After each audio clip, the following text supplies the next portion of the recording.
मैं डॉक्टर अनिता पोपटराव नेरे, सहयोगी प्राध्यापक, सावित्रीबाई फुले पुणे विश्वविद्यालय के अंतर्गत महात्मा गांधी विद्या मंदिर संचलित श्रीमती पुष्पाताई हिरे महिला महाविद्यालय मालेगांव कैंप जिला नासिक हिंदी विभाग की ओर से आप सभी छात्र छात्राओं का हार्दिक स्वागत करती हूँ।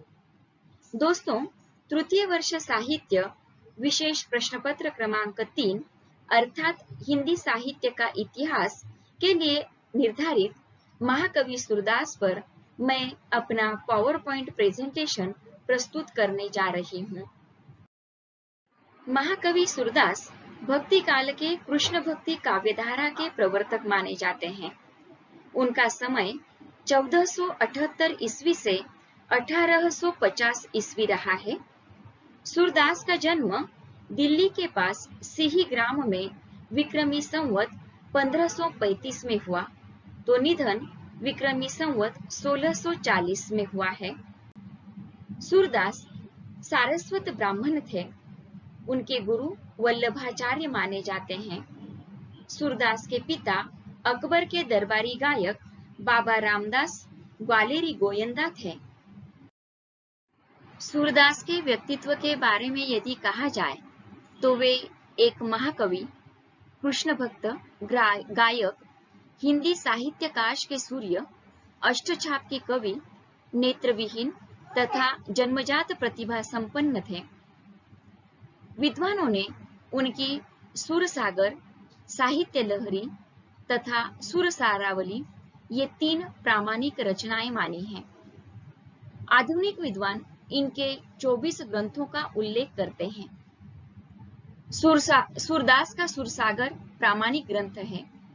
यह एक गेय मुक्त काव्य है जिसमें भगवान की लीलाओं का वर्णन किया गया है। इसमें 12 स्कंद है। यह ग्रंथ भागवत के आधार पर लिखा गया है। सूरदास का साहित्य लहरी यह 118 पदों की एक लघु रचना है। इसके अंतिम पद में सूरदास का वंश वृक्ष दिया है, जिसके अनुसार सूरदास का नाम सूरजदास है और वे चंद बरदाई के वंशज सिद्ध होते हैं। अब इसे प्रक्षिप्त अंश माना गया है और शेष रचना पूर्ण प्रामाणिक मानी गई है। इसमें रस, अलंकार और नायिका भेद का प्रतिपादन किया गया है। इस कृति का रचना काल स्वयं कवि ने दिया है, जिससे यह संवत विक्रमी में रचित सिद्ध होती है। रस की दृष्टि से यह ग्रंथ विशुद्ध श्रृंगार की कोटि में आता है। इस प्रकार से सुरसारावली में 1103 तक पद हैं। यह सुरसागर का सार एवं उनके पदों की अनुक्रमणिका है। इसमें अनेक ऐसे प्रसंग हैं जिनका उल्लेख सुरसागर में नहीं है। अब हम यहाँ सूरदास की भक्ति भावना की जानकारी लेंगे। दोस्तों, सूरदास की भक्ति भावना का मेरुदंड पुष्टि मार्ग का सिद्धांत भगवदनुग्रह है। इसी को आधार मानकर वे वात्सल्य, सख्य और माधुर्य भाव की व्यंजना में लीन रहे। पुष्टि मार्ग में दीक्षित होने से पूर्व सूरदास विनय के पदों की रचना किया करते थे। वल्लभ संप्रदाय के अनुयायी होने के पश्चात सूर ने विनय भाव और दास्य भक्ति को छोड़कर सख्य भाव की भक्ति को अपनाया। उन्होंने भगवान की लीला का गान करते हुए नवधा भक्ति के कीर्तन, स्मरण आदि सभी रूपों का वर्णन किया है। सूर साहित्य में नारदीय भक्ति सूत्र का वर्णन हुआ है, पर उनका मन सख्य, वात्सल्य, रूप, कांता और तन्मयता शक्ति में अधिक रमा है। सूर ने गोपियों के माध्यम से माधुर्य भाव की अभिव्यंजना की है। सूर काव्य का वात्सल्य वर्णन। सूर वात्सल्य है और वात्सल्य सूर है, ऐसा अनेक विद्वानों ने कहा है। सूर के वात्सल्य वर्णन के बाद सब उसकी जूठन है।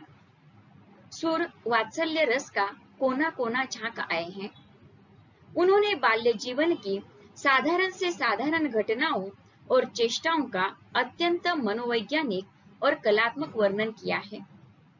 कृष्ण के बाल्य जीवन से संबद्ध संपूर्ण क्रीड़ाओं, कृष्ण जन्म, नाल छेदन, नामकरण, वर्षगांठ, कृष्ण का पालने में झूलना, अंगूठा चूसना, लोरियों के साथ सोना, हंसना, मचलना, बहाने बनाना, गोदोहन, गोचरण आदि का अत्यंत सूक्ष्म और विशद वर्णन किया है।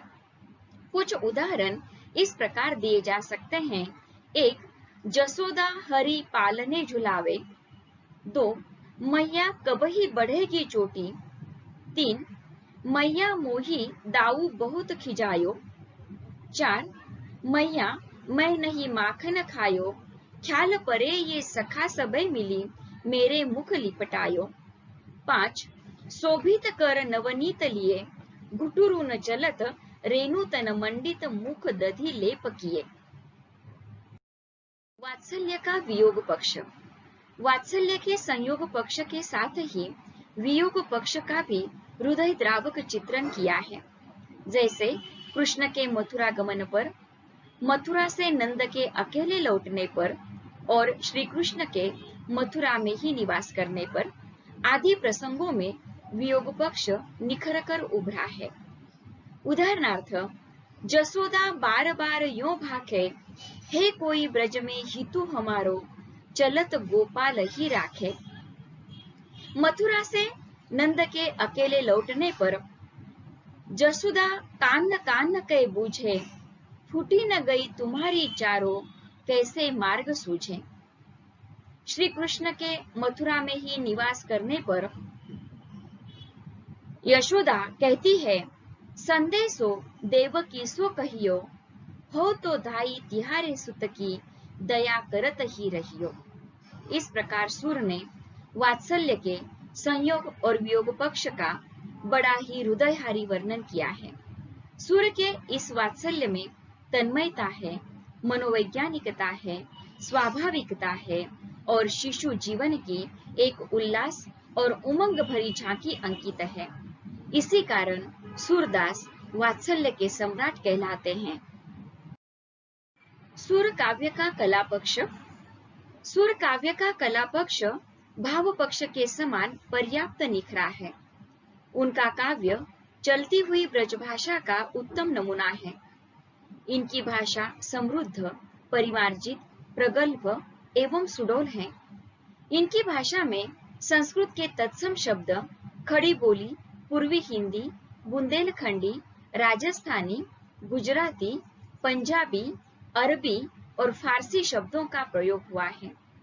सुर काव्य में भक्ति, कविता और संगीत की सुंदर त्रिवेणी दिखाई देती है। माधुर्य और प्रसाद गुणों का समुचित प्रयोग मिलता है। विशुद्ध काव्यात्मक दृष्टि से सूरदास हिंदी के सर्वश्रेष्ठ कवि हैं। उनके बारे में कहा गया है, सुर सुर तुलसी ससी, उडुबन केशव दास, अब के कवि खद्योतसम, जहां तहां करत प्रकाश। दोस्तों, सूरदास का जीवन परिचय जानने के बाद अब हम यहाँ उनके भ्रमर गीत के बारे में जानकारी लेंगे। सूरसागर सूरदास का प्रधान एवं महत्वपूर्ण ग्रंथ है।